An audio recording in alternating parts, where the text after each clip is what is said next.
Alright, so that's really peculiar because this says SL84FR. That's not what I ordered.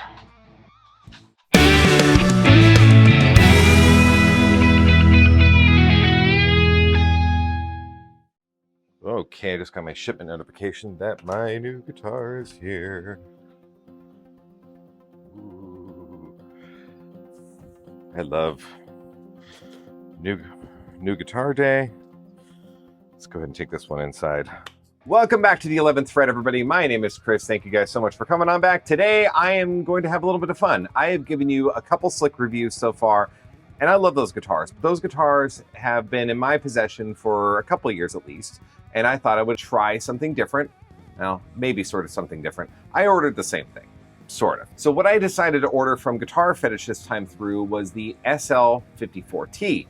Now, if you remember, one of my earliest videos on this channel was the SL54, and I have declared my love for this guitar. It's a great guitar, it really is. But amidst my sea of guitars, sometimes you tend to have these conversations with yourself that maybe it's time to, let go of some of the affordable things, get them into hands of people who are getting their feet wet or just want something a little bit better for a lot less money, and then keep my prized possessions. But every time I play this guitar, it wins me back over, and it's so good. It really, really, really is good. It's a hard one to let go, and I can't do it. I can't bring myself to do it. So what did I decide to do?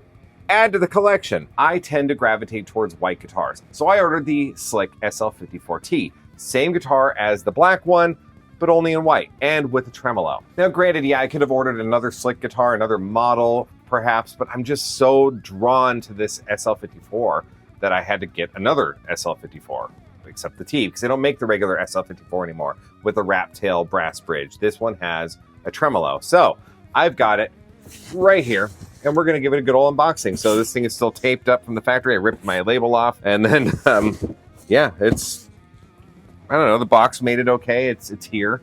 So I think we should unbox it.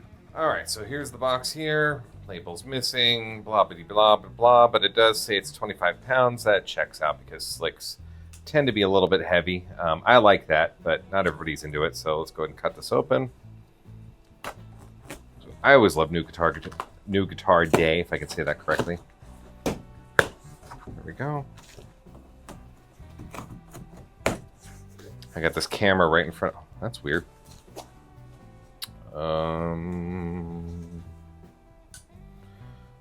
That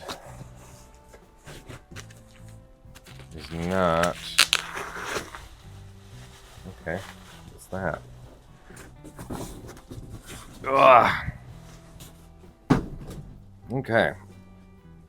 We'll put this down here. All right, so that's really peculiar because this says SL84FR. That's not what I ordered.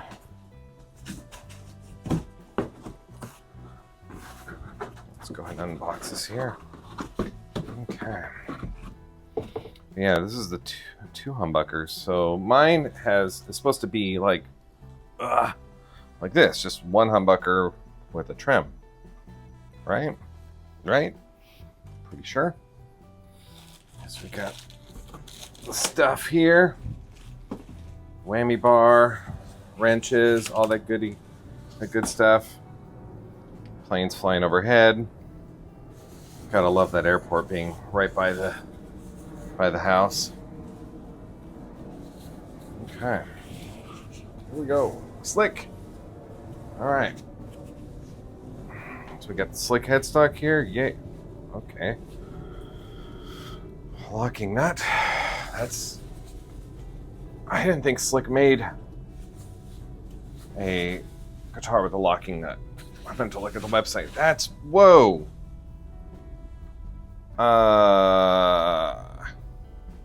Okay. That's cool. Is that so? This is the Slick SL84FR. Okay. Now, let me know in the comments. Does anybody? I mean, does Slick make a Floyd Rose equipped guitar? This is new to me. All right, so wait, let me check this whammy bar. That's a good idea. The whammy bar here, yeah. So we got, that's cool.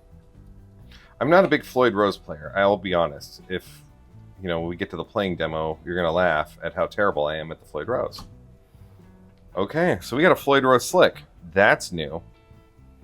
I'm not really familiar with Earl Slick playing Floyd Roses, but let's take a look.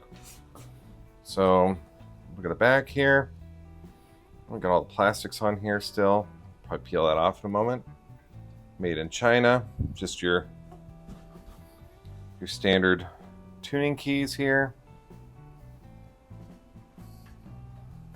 This thing has got some weight. This is cool. I like this worn satin finish. I mean, that's another reason why I got the SL54T, or what I thought was. They must have sent me this by mistake. I don't know. That's crazy. So we got 2 zebra humbuckers. We got a Floyd Rose. I'm going to presume this is a volume. Let's push pull. Nope, it's just a straight up volume. This is no frills. We got 3-way toggle switch, which rocks up and down. Kind of wish this went side to side, but whatever. Beggars can be choosers, especially when you get something that you didn't order. We got a locking nut up there. That's interesting. Very, very interesting. All right, so here we go. This is supposed to be the SL54T, and I got the SL84FR. I looked on Guitar Fetish's website when I changed camera angles, and I can't find this guitar, so this might be an unreleased product mistakenly sent to me. I'm not really sure, but it is cool. So what I've discovered on this guitar is, yes, we got a Floyd Rose system. It's not licensed. It doesn't have any Floyd Rose markings on it whatsoever, but it's clearly, you know, Floyd Rose inspired double locking trem. We got a locking nut up here on the very top, and then we've got, you know, your standard Floyd Rose kind of system down here. Now, one thing I've also noticed in my downtime is that it doesn't pull back. So this is, I mean, there's a little bit of play, but this is a dive-only Floyd Rose, which is actually kind of cool because I don't have a dive-only Floyd Rose, and I've been curious to get one. I have Floyd Roses that you know, are double action or whatever. They're floating, and they can pull back and they can dive bomb. And again, I'm not a big Floyd Rose player at all. I mean, if you heard me play, you'll just laugh because it's just not what I do. But I do appreciate them. I have friends who play them, and I'm inspired to play them, to get better at them, but I'm just not. So I like the fact that there's a dive-only Floyd Rose, because one thing that's always driven me nuts about Floyd Roses is whenever you do like a string bend of some sort, like all the other strings will slack with it. So you pull one string hard, and it pulls the other 5 flat. And so I like that it's dive only because that won't happen. And that kind of makes sense because Earl Slick, I've never heard of him playing a Floyd Rose before. I've never seen him play a Floyd Rose before. Maybe he has. And if I had to guess, if he was playing one, he would probably want one to be dive only as well. Something that just does one thing and allows you to slack your strings if you wanted to go there and then go right back up to pitch. No pulling up, nothing like that, because Earl Slick is a very no frills player. He's very roots, you know, just gritty, kind of that kind of guitar player. So as this is his brand, like it's got his name on it, I would imagine that this guitar is designed kind of with the player in mind. You know, maybe the market's demanding Floyd Roses on these, and you know, but if it's going to happen, it's going to happen in a way that Earl Slick would appreciate. Dive only, I guess. If I had to guess. This is just me spitballing here. Literally, I'm kind of like spitting all over the place. But this is cool. So it's got all this, the relicking on here, the pre-relicking. It's like that automotive paint that they always use. So the body breathes. There's no grain filler, so you really feel the texture of the wood. It's really satiny. So, I mean, if you're really playing and sweating on this thing, you're not going to stick to it. The neck is a nice feel. It's a nice modern C profile. And the frets. The frets on this are actually really, really good. So that's a common question I get on my other Slick videos is, how are the frets? Do you remember how they were out of the box? I mean, it could be maybe slightly better. I mean, I feel a little bit of sharpness here, but nothing that's going to cut your fingers, nothing that's going to hinder your playing. It's just not as smooth as what you would imagine some of the other brands are doing lately, where they're pre-cutting their frets and rounding the edges and then sticking them on the fingerboard. This is stuck on first, clipped, and then dressed. So yeah, we got 2 humbuckers, and like I said, there's a 3-way toggle switch, 1 volume, no push pull here. So this is, I imagine, is going to be pretty straightforward. Down is going to be bridge, middle going to be both, and then we're looking at neck only. As far as anything else on this guitar that might stick out. I mean, yeah, again, we got the locking nut up here, which is pretty cool. I did look up this Floyd Rose trem. This is something that Guitar Fetish does sell on their website. So this appears to be an on-brand guitar, that everything in here is Guitar Fetish, and that's pretty cool. As far as pricing on this is concerned, I have no idea because I don't know what this guitar is. I mean, I read it as an SL84FR, and that's it. I imagine if I had to guess, if I had to put a price tag on it, the SL54T comes in, I think, at today's price at $239. And if I had to guess with like an extra humbucker and a Floyd Rose system, I'm going to guess like maybe $349 or $399 for this guy here. Again, I'm just spitballing. It could be even cheaper than that. I don't know. But I like it. I mean, so far, this thing feels awesome. And I like that it's dive only. It seems to hold tune very well, too. But anyway, let's check it out.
This thing has some nice gain to it. Like when I run it through the OD1X from Boss, it sounds killer. I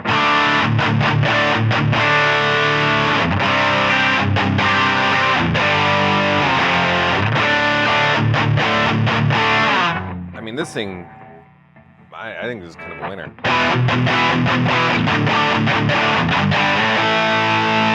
But yeah, my Floyd Rose skills are pretty nil.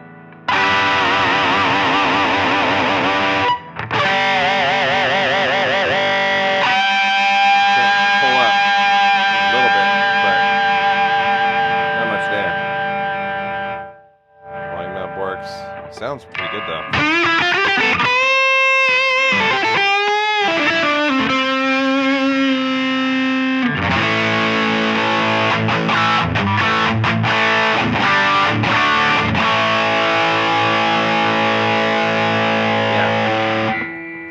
I like it though. I think this thing rips. I think this thing is pretty phenomenal. I can't tell you how much it costs because I don't know, but if it's anything like the other Slick, this guy right here, it's going to have very similar specs. Probably going to be solid ash on this one, just as it is on this. I mean, the weight is roughly the same. This only has one humbucker, and it's a hardtail wrap piece here. There's nothing on the backside, just as I discussed in the earlier video. But this one has I guess a trem cavity here, which is pretty nice.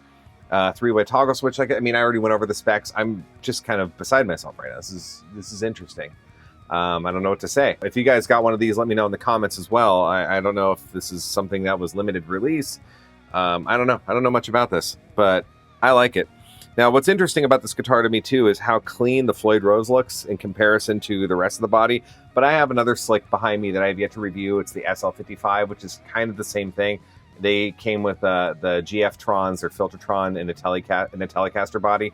And those GF-Trons were not relicked at all either. They're bright, shiny chrome. So I think there's certain exceptions to the rule when Guitar Fetish builds a guitar that they might pull parts from other areas to complete a kit without having to, I don't know, maybe dive too deep into relicking a Floyd Rose system.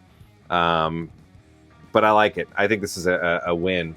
But again, against the SBS line, like the Steve Brown sound, I don't know how those compare. I know as I've researched the Steve Brown sound stuff, the SBSs have like hot ceramic pickups, or at least hot Alnico 5. So those humbuckers tend to be, I think, somewhere around over like 12K, if not like 15 to 16K. So you're going to get some really hot output, some high mid-range punch. This looks like the old school cool, or the old school humbuckers, which are, you know, it's the humbucker I love in the Slick SL54 black one that I have over here.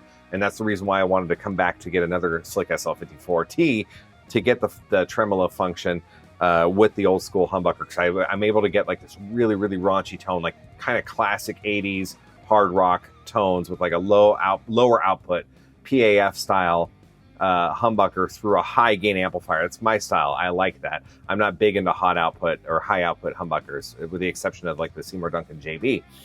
But this thing is just pure sexy. I like this. This reminds me of a couple high-end guitars that I saw at NAMM. I think Friedman has a guitar that looks really similar to this. And yeah.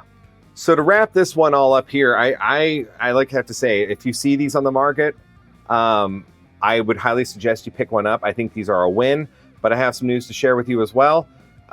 You won't be able to find these on the used market or on the new market because April Fools. This guitar was fabricated. This is an SL54T that has been modified by me and a pretty top-notch luthier, which he is asked not to be named. So I'm going to leave his name off of it for now, but definitely a luthier who helped me out, who charges a lot of money for his builds. And so we installed the Floyd Rose system on this one here. We routed it out for a neck humbucker.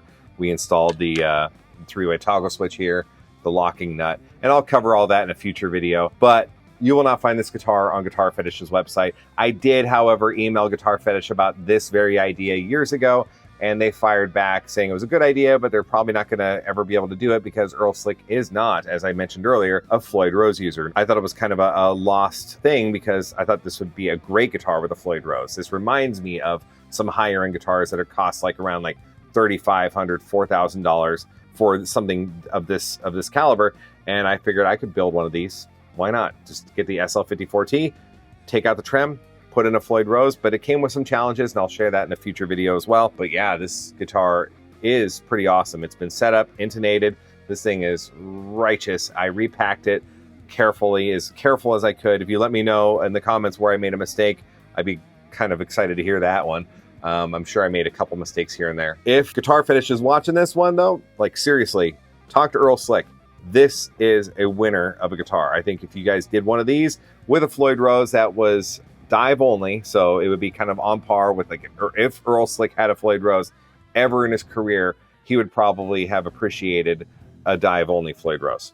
It just makes sense. And plus, this thing is just, it's just awesome. It's raunchy. You get that nice little scooped mid-range from a lower output humbucker, so you get kind of get that like that almost like a Brown sound sort of sound because you're getting those scooped mids, kind of like what Eddie Van Halen did with his Frankenstrat, where he used a 335 PAF, if I'm not mistaken, in his Frankenstrat bridge. So it was not a hot output or high output pickup. It was just something low output PAF, and that's what this reminds me of. So I named this guitar SL84 after 1984 FR after Floyd Rose, SL84FR. That was my own thing. Guitar Fetish has not endorsed this video. They have not told me go ahead and do it. I didn't even ask their permission. They didn't say don't do that, please. I just went ahead and did it. So if you want to let Guitar Fetish know that they should build this, definitely fire them off an email, and I'm sure they'll thank me later for that. And don't forget, if you do like guitar-related videos like this, make sure you hit that like button and also subscribe to join the 11th Fret family. Sorry for pranking you, but I hope it was enjoyable. And also, don't forget to hit that little bell notification to be notified when I do upload new content so you don't miss a thing. And I look forward to seeing you guys on the next video. Until then, April Fools, everybody, and I will see you on the next one.